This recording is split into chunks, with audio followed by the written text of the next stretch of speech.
I'm not sure how long I've been out here. It's still easy going, though I've had to walk around a few wet patches and the path is becoming more ambiguous. Maybe I'll head back. I'm sure Edward is wondering how I'm doing. When I turn around, I realize that the way isn't as straightforward as I'd imagined it to be.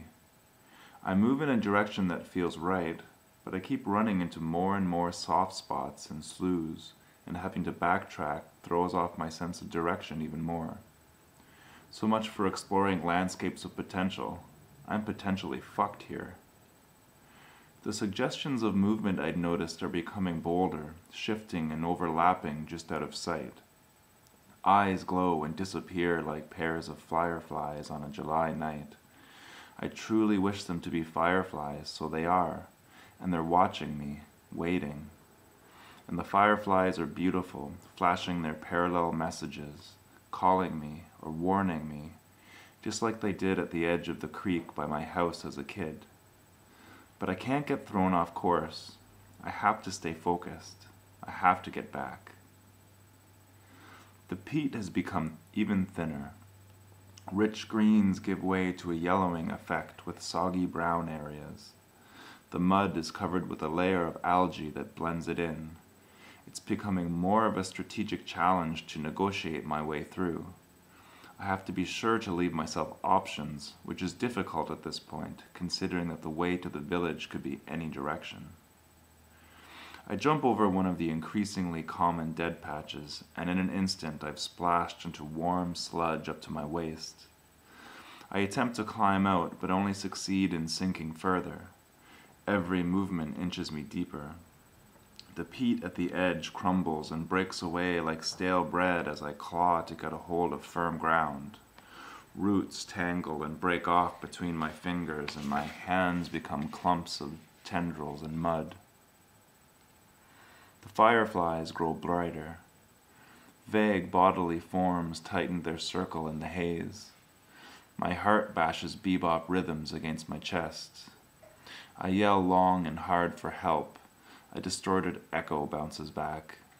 The sound of my voice startles the shadowy figures, which recede for a moment and then return, their eyes glowing brighter than ever.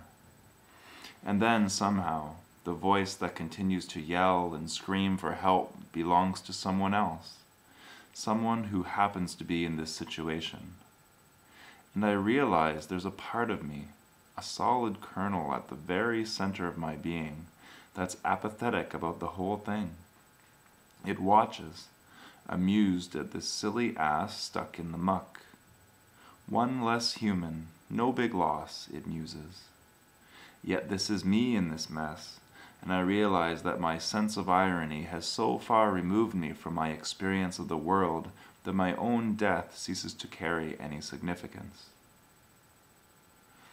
I'm disgusted with myself as the rust-colored water laps against my throat. I try to relax, imagine I'm a beach ball, hoping to gain a few more minutes. Another mosquito, wings like propellers, lands on my nose and searches for a prime pore to tap. And I accept the pain, not even bothering to try and blow it off. And now it's just my lips and nose exposed, and the water washes over my eyes, and I'm a koi sucking gulps of air from the darkening surface. Chapter 4.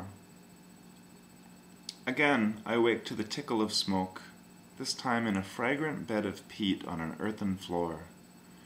Objects are dreamtime abstractions that slowly come into focus. A disused robot becomes a shelf. Upside-down birds on a telephone line become bunches of hanging herbs. The hut is circular with clay walls.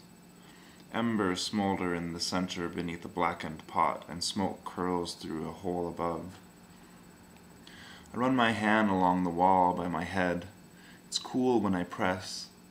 I look at my hand amazed, grateful for my aching chest, my busted-up lip. They're gifts, but I'm not sure I deserve them.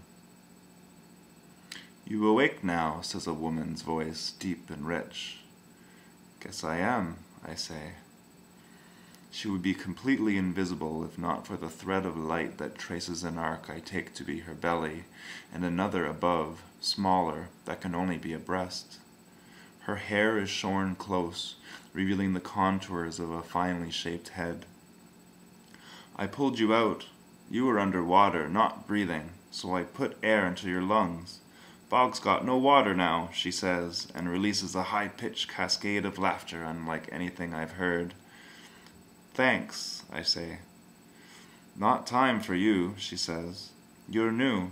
Nobody's so crazy to go bog walking alone except a new one or a not-so-smart one. You seem like a smart one, or maybe a not-so-smart one, but I think you are new.